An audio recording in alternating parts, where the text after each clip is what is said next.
kalau misalnya kita compare dengan negara-negara yang demokratis karena kita ngaku demokrasi gitu kan, sebenarnya ya kita relatif buruk gitu. Kayak contohnya praktik polisi virtual yang dicanangkan sama Listio Sigit gitu ya di 2001 ketika dia baru dilantik. Itu kan jelas merupakan program, maksudnya secara standar hak asasi manusia internasional itu bertentangan gitu. Karena dia melakukan dalam tanda kutip pengawasan massal gitu terhadap warga gitu kan, dan itu dilegitimasi oleh negara lewat program polisi virtual tadi. Bagaimana dengan berita bohong dan pencemaran nama? Ini sebenarnya kalau dari sudut pandang SafeNet, ini harusnya dia dihukum secara perdata ataupun administratif.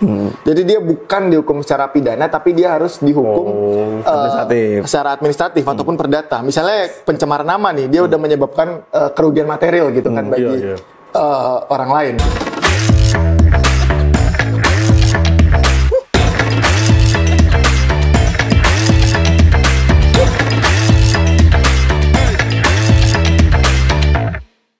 Nongkrong lagi bareng Bill dan Mamut. Bersama Hafiz dari SafeNet. Ini apa? Lembaga nyensor bokep apa gimana nih? SafeNet. Ya lembaga anti pemerintah yang pasti sih. Bisa jelasin nggak tuh SafeNet apa tuh bro? Dan lo posisi apa di sana?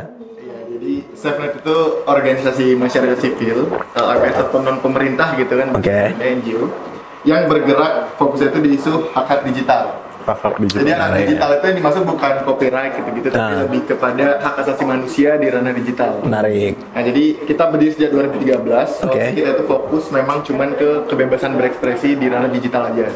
Jadi itu berangkat dari keresahan terhadap adanya undang-undang ITE gitu, yang banyak kriminalisasi kebebasan berekspresi gitu kan. Tapi sering berjalan waktu, kita terus berkembang sampai di 2018 kita fokus ke hak digital tadi. Jadi sekarang nggak sebatas di kebebasan berekspresi, tapi juga udah termasuk akses internet, kemudian juga hak atas rasa aman di ranah digital, bahkan isu-isu kesetaraan dan juga inklusivitas di ranah digital. Mantap. Serius banget nih organisasi ini berarti nih. Serius melawan pemerintah. Kenapa sih ada suka menggiring itu? Iya, soalnya kan yang gue denger SafeNet banyak membantu. Kayaknya yang gua waktu itu sering denger tuh SafeNet waktu kejadian reformasi di korupsi ya kalau nggak salah ya kan banyak bantuin.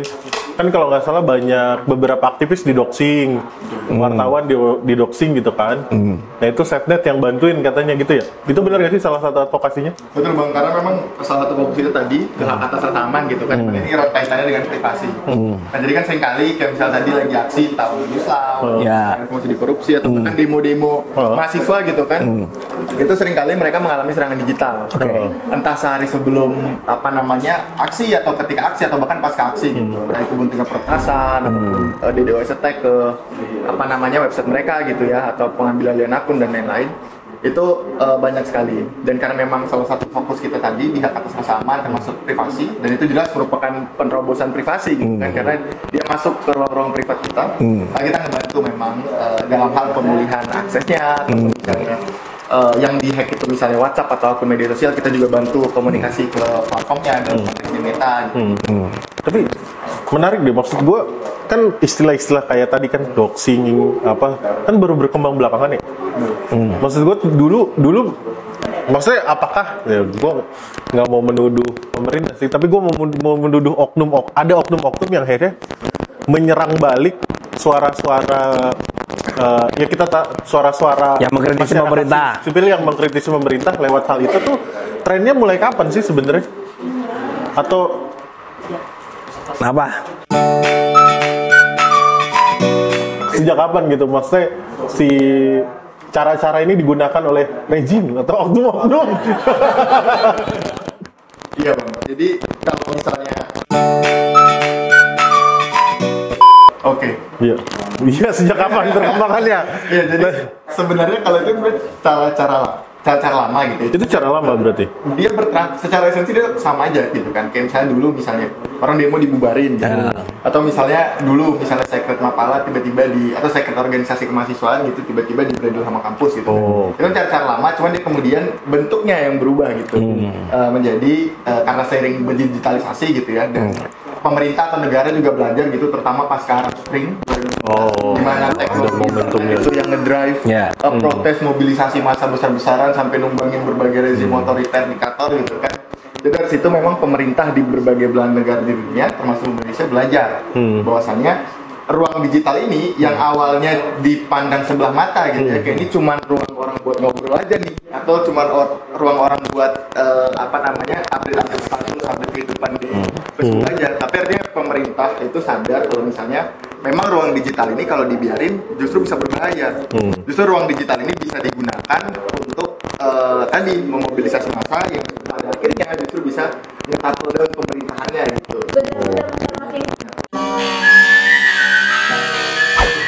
Ya udah, lanjut.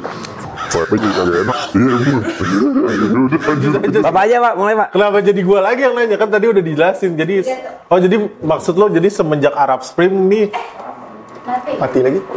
Wah, ada yang sabotase nih gua juga. Benar-benar ngelawan pemerintah lo kayak lo. Lanjut. Makin lama nih. Nah, jadi maksudnya caranya itu cara-cara yang digunakan setelah pasca Arab Spring yang rasa bahwa akhirnya digital space jadi penting dan akhirnya serangan ke orang-orang yang kritis tuh serangan balik ke orang-orang yang kritis tuh dilakukan gitu ya. Betul. Nah, berarti ini gimana dong caranya biar tetap bisa punya kebebasan kebebasan di dunia digital gitu? Apa kita harus anonimus kah? Itu menurut lu gimana jadi?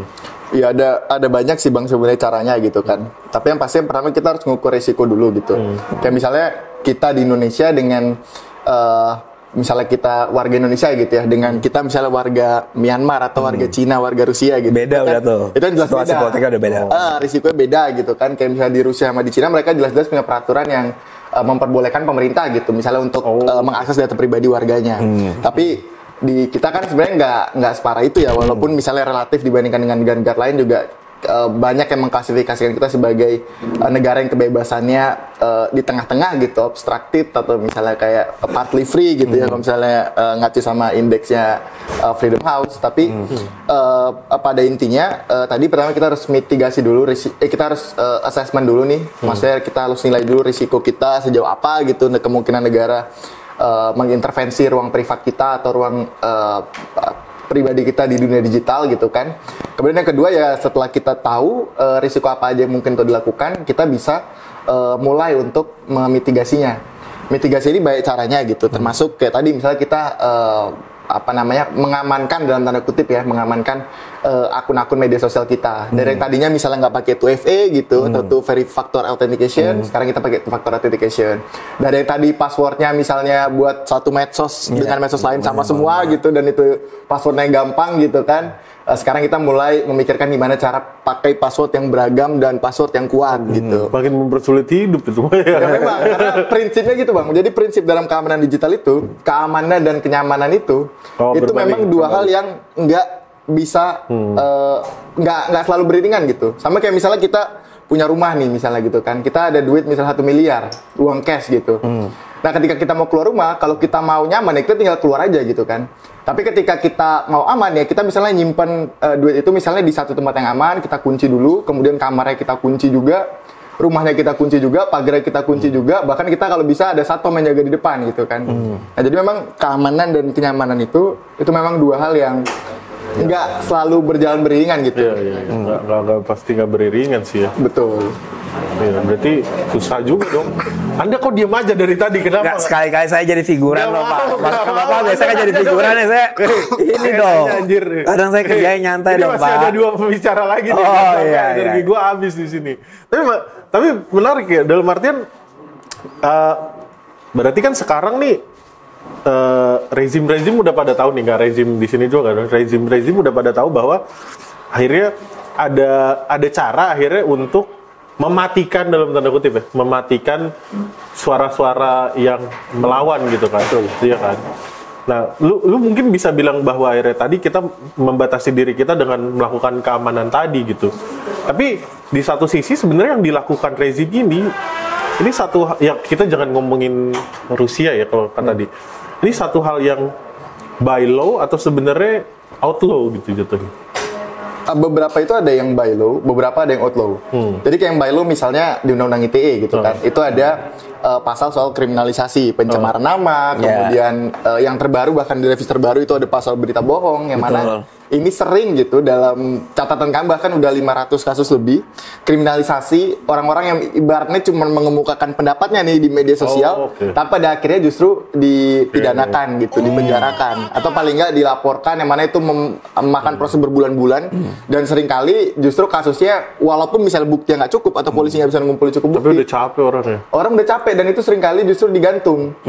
Jadi kata semangat orang ya. Betul, Bang. Jadi kayak digantung selama 2 tahun dan ya kita bisa bayangin posisi kita sebagai terlapor gitu kan. Kayak kita orang biasa nih, bukan siapa-siapa gitu, karena statusan ketikan kita di medsos, tiba-tiba kita selama 2 tahun kita harus nggak bisa tidur tenang gitu, karena kita berpikir sewaktu-waktu atau besok hari gitu kita akan ditangkap atau ditelepon oleh penyidik ditetapkan sebagai tersangka gitu kan. Nah itu banyak sekali kayak gitu. Atau ada juga Permen Kominfo 5 tahun 2020. Ini ngasih wewenang gitu kepada Kominfo untuk mengontrol informasi yang ada di ruang digital. Jadi di peraturan itu Kominfo punya wewenang untuk memerintahkan platform media sosial atau bahasa penyelenggara sistem elektronik gitu ya, untuk menghapus konten yang dianggap itu meresahkan masyarakat dan juga mengganggu ketertiban umum. Nah, yang jadi masalah tidak ada definisi yang jelas terkait dengan standarisasi dan indikator nggak jelas. Betul, standarisasi dan indikatornya nggak jelas. Kalau tadi kata konten ilegal melanggar hukum jelas gitu, masih ada banyak peraturan hukum yang banyak di Indonesia. Banyak ini kok link website judo masih ada.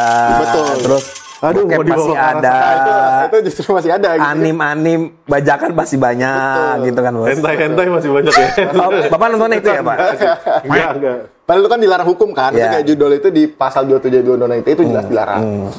Nah, tapi ada juga yang beberapa yang outlaw. Kayak misalnya contohnya peretasan dan lain-lain. Walaupun kita nggak pernah tahu aktornya siapa. Nah, gitu, itu dia sebenarnya pertanyaannya. Kalau yang outlaw itu sebenarnya aduh, gue mau suzon tapi bingung. Maksudnya, emang ada orang yang berspesifikasi gitu di ada oknum-oknum yang emang lu pernah nemu gak sih emang ada? Emang itu dioperasinya dimulai dari gitu, negara operasinya gitu. Dioperasikan oleh orang itu gitu. Nah, kalau misalnya untuk operasi memang kita nggak bisa langsung nuduh masa ini institusi A atau institusi B gitu ya.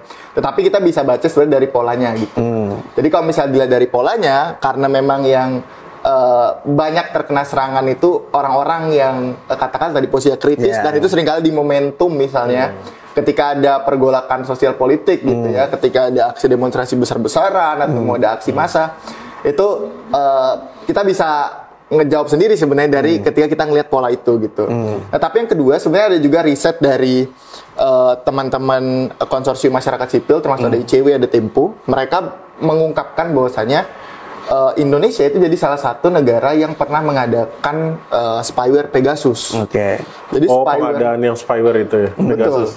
Nah, jadi si spyware Pegasus ini dia sangat berbahaya karena dia itu sifatnya zero click. Jadi tanpa perlu diklik, dia itu bisa masuk ke perangkat kita, bisa ngebaca semua data-data kita, termasuk ngeakses perangkat kita.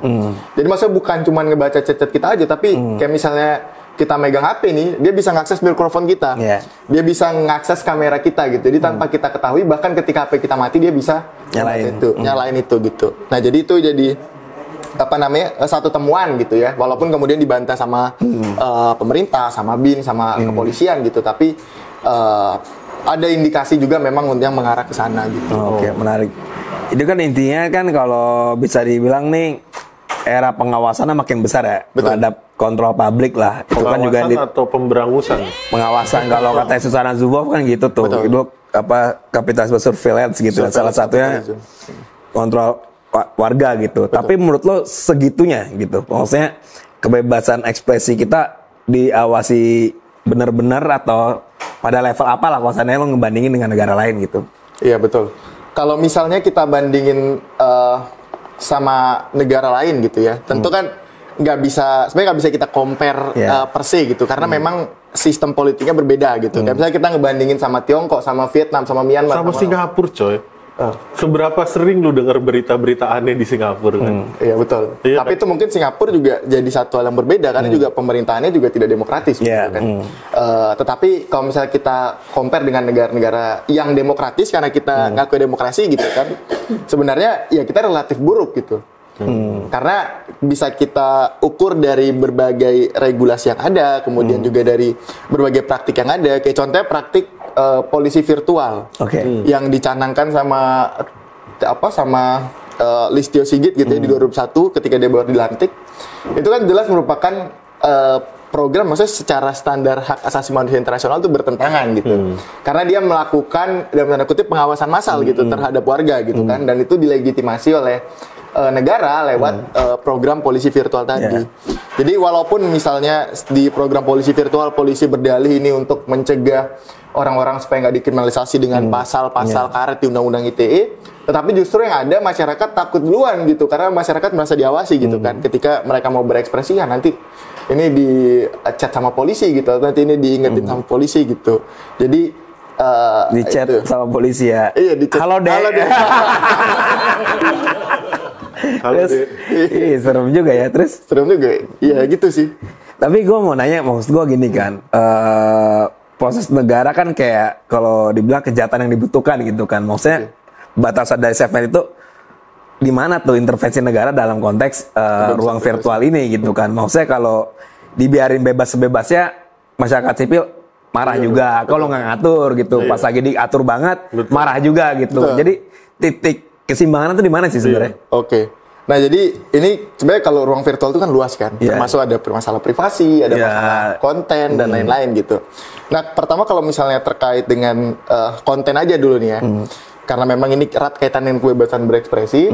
Kalau SafeNet memang ngelihatnya kebebasan berekspresi itu bisa dibatasi ketika misalnya dia memenuhi syarat-syarat tertentu. Kalau dalam konsep apa kan kita ada tripartes gitu ya, ada prinsip legalitas, proporsionalitas, necesitas, dan legitimate aim. Nah jadi memang harus ketika membatasi kebebasan berekspresi harus melalui uji 3 tes itu gitu. Nah kemudian kalau misalnya kita lihat apa sih legitimate aim itu gitu kan. Sebenarnya kan kalau misal di ICCPR di 19 ayat 3 itu juga udah dirunut tuh apa-apa aja alasan gitu ya di mana negara bisa misalnya untuk mengintervensi atau membatasi kebebasan berekspresi. Yang pertama itu misalnya ketika dia menyerang reputasi orang lain. Yang kedua, ketika dia misalnya mengancam keamanan nasional, ketertiban umum, moral publik, dan kesehatan publik gitu kan. Atau di pasal 20-nya ICCPR itu kemudian juga bilang bahwasanya hasutan genosida atau kekerasan komunal itu juga harus dilarang gitu. Nah jadi ketika misalnya tadi ekspresinya udah mencakup hal-hal tadi itu, memang negara di situ bisa hadir sebenarnya untuk membatasi kebebasan berekspresi tadi. Nah, tapi pembatasannya seperti apa? Ini yang kemudian jadi pertanyaan gitu kan, apakah itu harus dikriminalisasi? Kayak apakah berita bohong atau pencemaran nama tadi menyerang reputasi orang lain itu harus dipidanakan, dipenjarakan sampai 2 tahun sampai 4 tahun gitu kan. Nah, ini yang kemudian sering jadi perdebatan gitu. Jadi kalau SafeNet posisinya misalnya kayak ujaran kebencian yang hasutan genosida itu memang dia merupakan ekspresi yang dapat dipidana. Karena kalau kita ngerujuk ke peraturan internasionalnya juga di Rabat Plan of Action gitu kan. Memang ini kan merupakan hasutan yang sangat berbahaya. Meskipun dia harus ada uji 6 tesnya lagi gitu. Harus dilihat siapa orang speakernya, siapa targetnya, kemudian apa isi kontennya, konteksnya, kemudian juga niatnya, dan kemudian imminent to harm-nya seperti apa gitu kan. Nah jadi, tapi ini memang ekspresi yang sebenarnya legitimate kalau misalnya mau dipidana. Makanya posisi SafeNet terkait dengan pasal ujaran kebencian di Undang-Undang ITE, kita nggak menuntut itu untuk dihapus, tapi kita menuntut kemarin istilah antar golongan yang karet dan sering diinterpretasikan berbeda-beda itu untuk dihapus. Nah kemudian yang kedua, bagaimana dengan berita bohong dan pencemaran nama? Ini sebenarnya kalau dari sudut pandang SafeNet, ini harusnya dia dihukum secara perdata ataupun administratif. Jadi dia bukan dihukum secara pidana, tapi dia harus dihukum secara administratif ataupun perdata. Misalnya pencemaran nama nih, dia udah menyebabkan kerugian material gitu kan bagi orang lain. Kayak misalnya aku bilangin ini Mamot nih, agamanya nggak jelas gitu. Misalnya aku bilangi Bang Mamot misalnya sebagai penipu gitu misalnya. Bener sih kalau itu. Misalnya Anda sehat untuk perdata nih kami. Ya, Ini kita Amerika gitu misalnya. kan, perdata kan? Perdata, di negara lain itu rata-rata perdata. Kalau negara-negara demokratis. Bukan pidana gitu ya. Iya, jadi ketika misalnya Bang Mamut seller aku katain sebagai penipu, kemudian jualnya nggak laku selama sebulan misalnya. Nah itu Bang Mamut boleh nuntut aku karena udah menyebabkan kerugian material gitu. Tapi kalau misalnya sekedar aku misalnya ngatain Bang Mamut entah nggak kritik, entah misalnya nyindir dan lain-lain, ya itu nggak boleh sebenarnya masuk ke ranah pidana maupun perdata gitu kan. Tetapi tadi itu dia harus ada kerugian material. Begitu juga dengan berita bohong. Ya, berita bohong itu, iya dia harus dia bisa disanksi administratif atau perdata ketika kayak misalnya Bang Mamut kerja di perusahaan X misalnya. Terus aku bilangin aku nyebari berita gitu kalau misalnya Bang Mamut ini orangnya gini yang buruk-buruk gitu kan sampai akhirnya Bang Mamut dipecat sama perusahaan itu. Padahal itu bukan kenyataan gitu. Itu hasil imajinasiku atau memang aku punya niat jahat untuk menjadi Bang Mamut. Nah, itu aku boleh dituntut secara secara perdata. Seandainya memang ada kerugian material, kayak misalnya Bung Mamut jadi dipecat nggak nganggur selama 10 bulan misalnya. Itu total gaji bisa harus aku gantikan sebagai orang yang udah. Wah, lu nggak sanggup ganti gaji Mamut sih. Nggak sanggup. Contoh. Tapi kalau berita bohongnya akhirnya menimbulkan kerusuhan, berita bohongnya menimbulkan istilahnya kegaduhan, apa itu masa itu gimana kalau itu? Ya lagi-lagi harus diukur juga kerugian materialnya seperti apa gitu kan. Artinya kalau misalnya kan yang jadi masalah selama ini kayak nggak ada kerusuhan atau kerusuhannya di medsos doang misalnya kayak jadi berisik di medsos, tiba-tiba negara bilang itu udah menimbulkan kekacauan, kerusuhan, padahal kegaduhan, padahal nggak ada yang misalnya pengrusakan katakanlah atau misalnya nggak ada orang yang sampai dipukul atau nggak ada sampai kekerasan fisik di dunia nyata gitu kan, atau nggak ada kerugian material yang dialami oleh individu maupun oleh negara gitu. Nah itu juga seringkali dikatakan sebagai kekacauan, masalah di situ. Tapi kalau tadi kekacauan yang dimaksud itu memang menimbulkan dampak secara material atau kerugian material, itu sah saja gitu untuk kemudian dibatasi secara administratif. Tapi gue seneng sih, maksudnya perspektif SafeTech ini nggak terjebak sama moral dilema gitu kan. Biasanya kan kalau kata K-popper tuh dilema toleransi tuh, Pak. Kalau kita mentolerir yang buruk-buruk kayak remuk juga demokrasi kita kan. Betul. Kayak gitu. Nah makanya kayak contohnya ini juga Bang, kayak misalnya yang jadi masalah itu kan banyak konten-konten yang abu-abu gitu. Iya betul. Dalam artian kayak misalnya waktu pemilu, beberapa kali pemilu sebelumnya itu ada banyak konten-konten yang sifatnya itu kayak kataan hinaan atau misalnya terhadap etnis minoritas, terutama Tionghoa waktu itu gitu ya. Nah kalau misalnya kita ngelihat dari sudut pandang tadi, pisau analisis tadi itu kan sebenarnya dia nggak masuk kepada hasutan kekerasan atau genosida, artinya nggak bisa dipidana gitu kan. Tapi dia juga nggak masuk ke dalam hasutan perdata ataupun administratif karena nggak ada kerugian material yang langsung didasarkan oleh teman-teman Tionghoa gitu. Nah maka dia sebenarnya ini kita nyebutnya sebagai gray area speech. Jadi yang ada di wilayah abu-abu gitu. Nah kalau kita karena SafeNet memang fokusnya di media sosial gitu, jadi kita ini bukan dalam konteks berpendapat di ruang fisik gitu ya. Ketika di media sosial kita memang melihat gitu, memang perlu ada satu lembaga independen yang berhak untuk menilai apakah suatu konten itu layak atau enggak ada di media sosial. KPI maksudnya. Ini nih sekarang lagi mau dibuat Pak, namanya Dewan Media Sosial. Oh bukan KPI. Bukan Dewan Media Sosial. Itu barang ajaib lagi tuh kayaknya tuh. Oh ya barang ajaib lagi. Dibawa Kominfo lagi juga. Ya, Bapak baca data sendiri lah yang soal itu. Tapi bukannya itu malah jadi bahaya bro ya? Nah jadi itu tadi Bang, karena memang kita nggak mau terjebak di moral dilema tadi kan? Betul. Karena memang kita sadar juga gitu, kalau kita ngeliat realistis, ada speech yang memang dia nggak bisa dipidana maupun dihukum secara perdata atau administratif, tapi dia sebenarnya kalau kita ngelihat konteks lokal kita, itu bisa berpotensi untuk menimbulkan hal tadi. Karena kayak tadi misal contoh konteksnya teman-teman Tionghoa. Kita punya sejarah 65, kita punya sejarah 98 gitu, di mana ketika hasutan-hasutan itu dibiarkan atau ujaran-ujaran itu dibiarkan, itu berpotensi untuk kemudian menimbulkan kekerasan fisik gitu kan. Atau katakanlah juga ke teman-teman Syiah, Ahmadiyah dan kelompok-kelompok rentan lainnya. Nah maka tadi itu diperlukan, karena di satu sisi kita nggak mau wewenang ini Jadi kita memang ngelihat pembatasannya itu harusnya bukan di pidana atau perdata atau administratif, tetapi di tingkat media sosialnya sendiri. Ya. Jadi lu nyerahin itu ke platformnya. Nah itu dia. Satu sisi kita nggak mau kita kasih ini ke negara. Karena tentu yang dikhawatirkan adalah semangat penyensoran. Kan? Karena semangat pemberedelan. Karena apalagi jangan pemberedelan. Apalagi namanya udah abu-abu gitu kan, pasti Ya ampun, gimana ini bang? Iya, kayak tadi namanya juga konten yang wilayahnya abu-abu gitu Iya. kan. Pasti ketika mau memformulasikan ke dalam hukum positif itu tentu juga sangat sulit tuh. Iyalah. Pakai istilah apa gitu kan. Makanya kita nggak mau ini dikasih ke negara. Di sisi lain kalau dikasih ke platform, juga pada kenyataannya platform selama ini seringkali menggunakan perspektif negara-negara utara gitu. Iya. Dengan, Betul. mandang konteks Indonesia. Betul. Karena mereka nggak paham gitu konteks Gimana kita gimana. kejadian yang semangka itu coba kan? Itu salah satu bentuk pemberedelan kan Yang dari semangka platform. Ya, nggak usah lu sebut nanti ini ke take down ini. Oke. Itu malah lebih bahaya yang kejadian semangka yang akhirnya harus dirubah bendera salah satu negara dirubah Palestina jadi diganti Oh, iya. semangka ya, Oh, iya. agak segitunya. Lalu sebut lagi anjir. Dunia nggak segitunya Nggak, kok. bendera kuning so, nggak percaya lu. Terus Iya, nah jadi kalau misalnya kayak tadi kita juga nggak mau ngasih ke platform gitu. Karena tadi tuh yang pertama mereka pasti ngeliat dari kacamata barat. Iya. Dan yang kedua kita juga paham bahwa platform ini karena memang rata-rata itu perusahaan dari Amerika Serikat gitu kan. Betul. Pasti dia juga membawa Agenda mereka. atau kepentingan-kepentingan ya. mereka gitu. Terus mau lu apa bro? Kasihnya ke siapa anjir? Nah, makanya tadi Nih, tuh. jadi kebetulan gini Pak, waktu itu gue ngobrol sama Pak Agus Sudibyo, Oke. yang bikin Jagat Digital. logo Jagat Digital Iya. itu, dan itu juga dilema nggak bisa diselesaikan. Betul. Apakah kalau pakai Dewan Media Sosial, siapa yang mimpin? Oke. Karena nggak semua senior semua. kita nih paham soal ekosistem media sosial sekarang. Karena media sosial kan nggak cuma soal konten, Betul. tapi soal ekosistem bisnis yang lebih besar, Iya. Pak. Betul. Big data, apa bla bla bla itu. Betul. Sedangkan kalau dilempar platform, ya tadi problemnya lo. Iya, Betul. banyak agenda kan. Banyak agenda. Sekarang kalau seandainya ada negara nih, kebebasan berekspresi bisa terancam juga sama Betul. senior-senior yang mungkin moralnya beda sama anak muda sekarang. Betul. Dibilang aja video-video kita di Netflix sudah berbau bokep dan LGBT misalnya kan. Parah banget Nah, sih. kalau seandainya Apalagi- diawasi, apakah ada siap nonton kucuk-kucuk ketahe di Netflix gitu kan. Oke.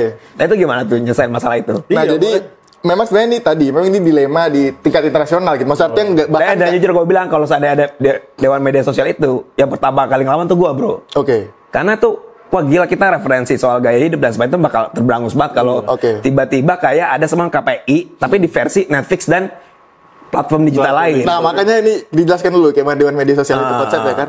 Jadi sebenarnya Dewan Media karena tadi maksudnya belum ada solusi di tingkat internasional gitu. Bahkan Eropa di tahun lalu itu baru menerapkan Digital Services Act gitu kan. Yang mana itu juga mereka ngasih sebenarnya wewenang terhadap satu koordinator di tiap negara gitu untuk dalam tanda kutip mengawasi gitu platform-platform ada di negaranya. Karena kan kalau kita lihat di konteks geopolitiknya sebenarnya Eropa dan Amerika Serikat dalam konteks digital ini juga nggak akur gitu Ya, kan. betul. Karena mereka punya perbedaan kepentingan gitu. Nah jadi di tingkat internasional itu memang udah ada diskusi soal pembuatan satu lembaga independen, Oke. satu regulator baru Oke. yang konsepnya itu mirip Dewan Pers. Bahkan ini udah di-endorse sama pelapor khusus PBB untuk kebebasan Dewan berekspresi. Pers, Yang tujuannya itu untuk bukan mengawasi sebenarnya, tetapi Mediasi ya, jatuhnya. meregulasi ya, termasuk juga memediasi, meregulasi si platform media sosial ini. Ya. Jadi fungsi itu setidaknya ada dua. Yang pertama itu ada fungsi kuasi legislatif, Oke. kuasi legislasi, dan yang kedua kuasi yudisial. Jadi fungsi kuasi legislasi ini maksudnya adalah si Dewan Media Sosial yang tadi ada di tingkat negara nih, itu dia bisa membuat suatu panduan yang sifatnya itu sebenarnya tidak mengikat platform 100% gitu, tetapi platform diminta untuk secara voluntary mengikuti itu. Yang mana si panduan ini nantinya bisa diadopsi platform ke dalam misalnya community guideline-nya. Nah, apakah ini mungkin? Sebenarnya sangat mungkin. Karena bahkan di pemilu kemarin itu Meta itu mereka mengadopsi community guideline khusus untuk Indonesia yang didiskusikan dengan Bawaslu dalam pembuatannya gitu. Artinya sebenarnya platform ini juga dalam tingkatan tertentu gitu ya. Apalagi kita Indonesia negara dengan populasi yang sangat besar, pengguna platform yang sangat besar. Itu pasti menjadi memiliki daya tawar tersendiri lah kepada platform gitu ketika kita mau meregulasi platform, karena platform juga takut gitu kan kalau misalnya tiba-tiba dilarang di Indonesia terus pasar-pasarnya pasti bakal berkurang gitu.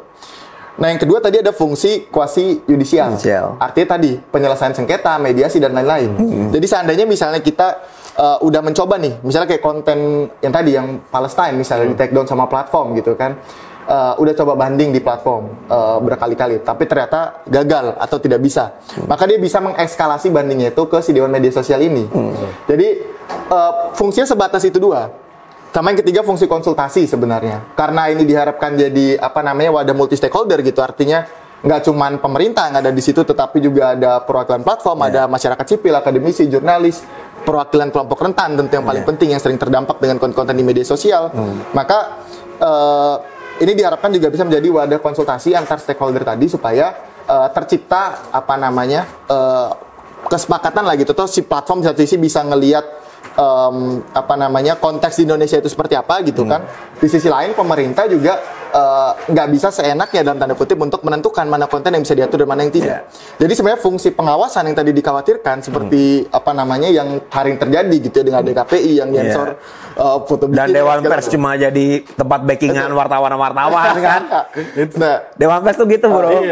Nah, jadi harapannya tadi. Jadi harapannya memang kalau di konsepnya dia bukan sebagai pengawas gitu, tetapi sebagai lembaga yang tadi itu sifatnya itu lebih ke mediasi tadi. Tapi gue jadi mikir ya, kan kalau Dewan Pers yang nanti kan yang isi kan mantan wartawan. Enggak, itu rezimnya Tempo, Pak. Iya enggak, tapi maksud gue jadi mikir. Bukan begitu, saudara? Ya itu.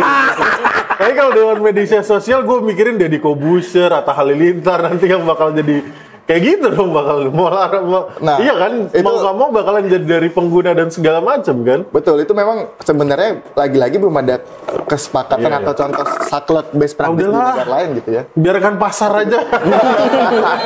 Ya nggak, semangat gak lo? Iya, gue udahlah. Cuma tapi emang problem Pak, itu sesuatu yang nggak bisa selesai. Dan itu pasti bukan benar salah. Besok nih ada ini soal kompromi. Di Dewan Media Sosial itu menurut gua kompromi politik, kompromi bisnis. Iya, bakalan jadi kayak gitu. Ujung-ujungnya rejim. Wah.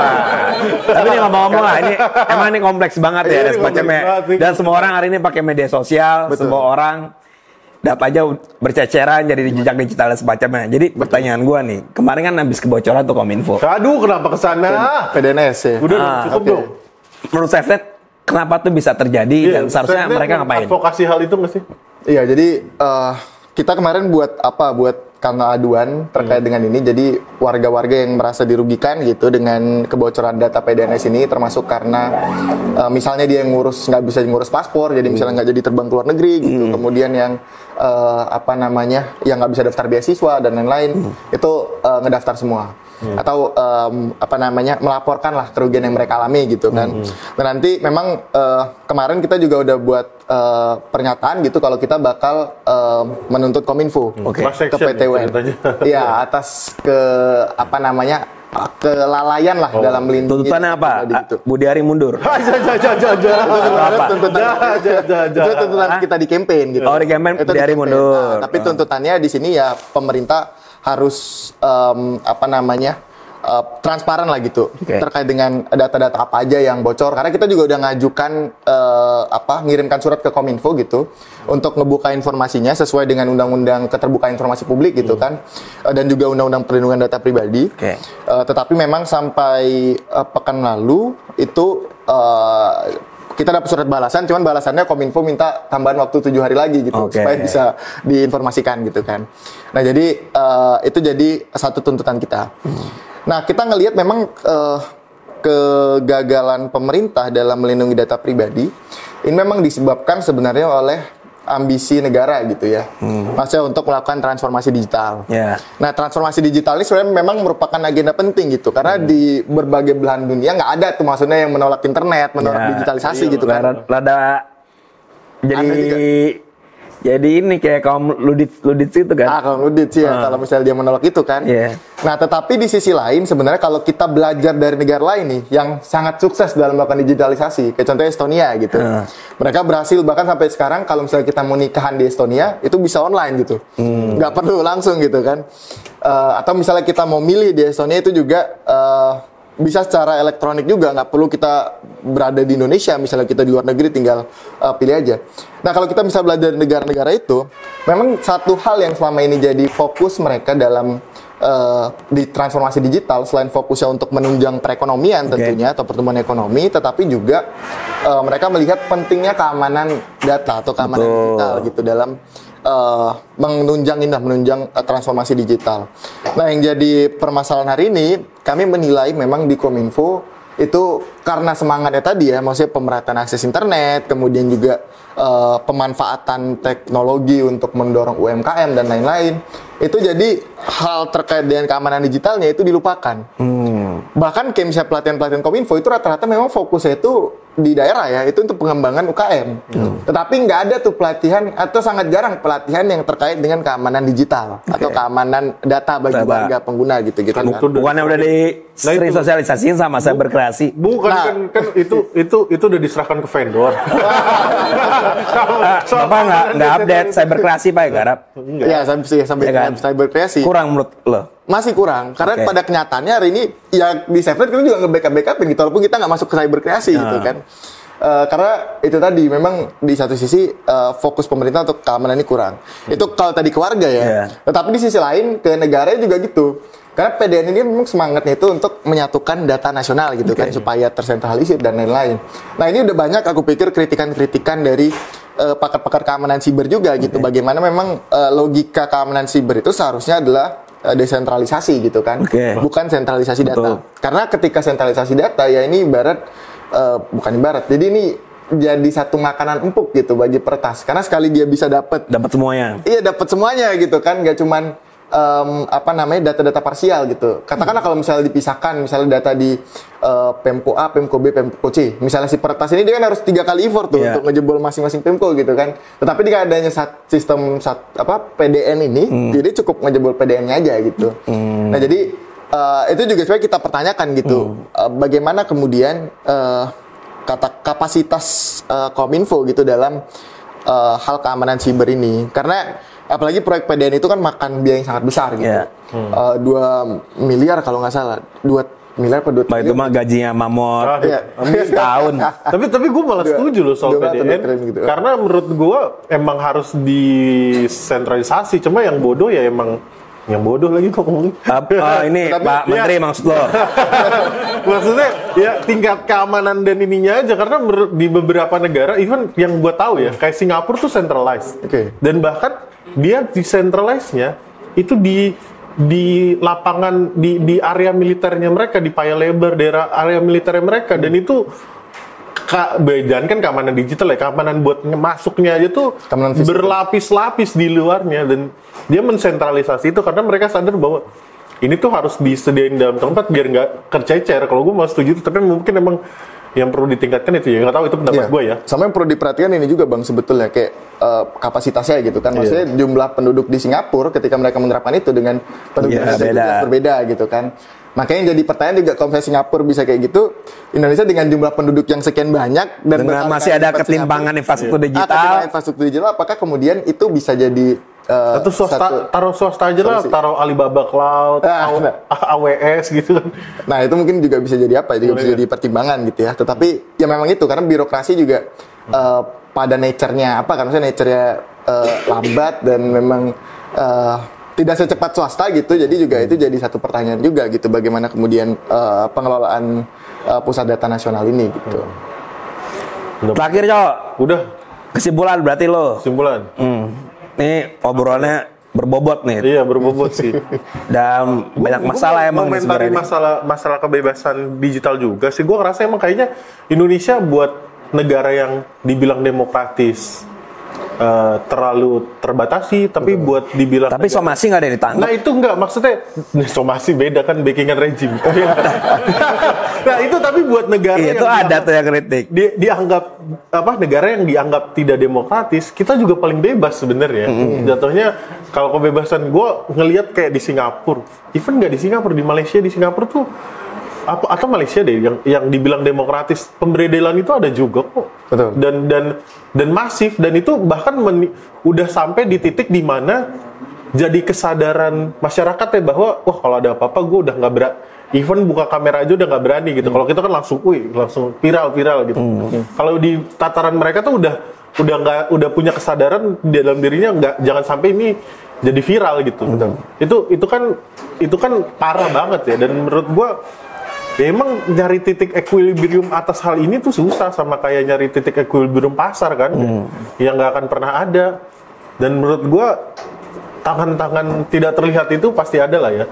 yang akhirnya membuat kita terarahkan mau ke arah mana pandangan media sosial kita dan apa ya. Gua rasa negara segimanapun kayak Cina gitu misalnya, kalaupun kita se-ekstrim Cina, tapi pasti akan ada perlawanan gitu. Tapi kalau kita sebebas Amerika, pasti akan banyak kebodohan-kebodohan juga yang timbul gitu, dari internet. Emang akan susah nyarinya di tengah-tengah itu sih. Dan ini jangka panjang, akhirnya balik lagi ke diri sendiri sih pembatasannya ya. Bapak liberal sekali apa-apa. Ya abis gimana ya? Balik ke diri sendiri. Apa gunanya Bapak S1 politik, Pak, kalau tidak melihat masalah ini sebagai hal struktural? Jadi percaya hal yang aktor loh. Jadi nggak percaya itu hal struktural. Kalau kita bergantung sama aktor, ini sendiri aja lah.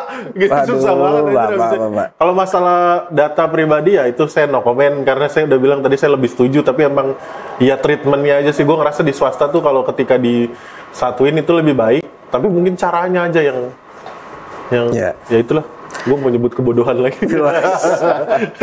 Ya kalau gue sih nangkep dari berapa gagasan Hafiz ini penting ya. Maksud gue ini bukan proses yang sekali jadi gitu. Bahkan regulasinya kalau dipatenin pun juga ngebunuh kita juga kan sebenarnya sekarang kan. Karena kultur digital tuh terus berkembang gitu. Betul. Bahkan hari ini aja sosial media dalam perspektif anak muda sama yang pemegang jabatan yang senior aja itu udah ada perbedaan moral banget sebenarnya kita mandang sosial media kan. Bagi kita kritik di media sosialnya sebagai kebebasan berekspresi, bagi mereka demokrasi kebablasan kan pusing juga kan. Kita selalu dibilang demokrasi kebablasan, sebenarnya demokrasi yang nggak kebablasan tuh kayak gimana gitu kan.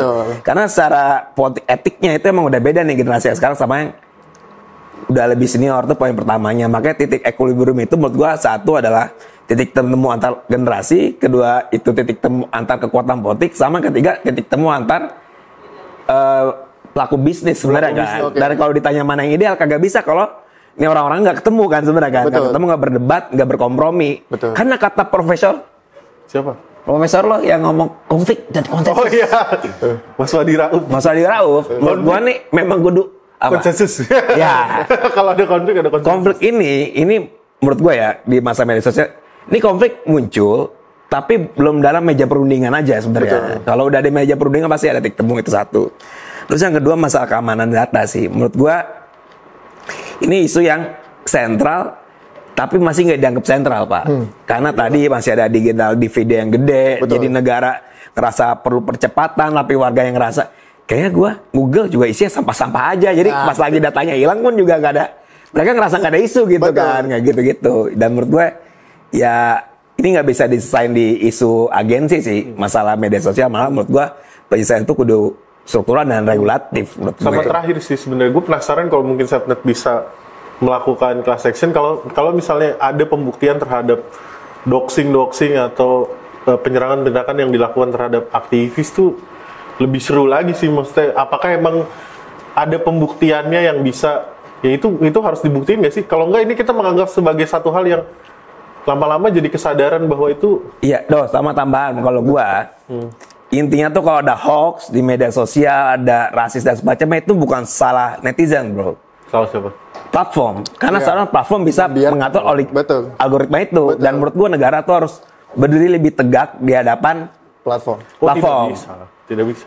Tapi dipimpin oleh orang-orang baik dan nah, itu catatan itu yang rada susah, Pak. Gitu, Pak. Ya kan, Pak? Tidak bisa. Tapi platform itu harus tunduk, bro, sama negara, bro. Platform itu tangan-tangan tidak terlihat. Tapi ya udah, Fis. Kalau ini ngobrol kita bakal kelar, tapi thank you banget perspektif lo memperkaya anak-anak buat paham soal digital activism dan apa tantangan ke depannya. Thank you, Fis. Semoga Setnet membara. Terima kasih.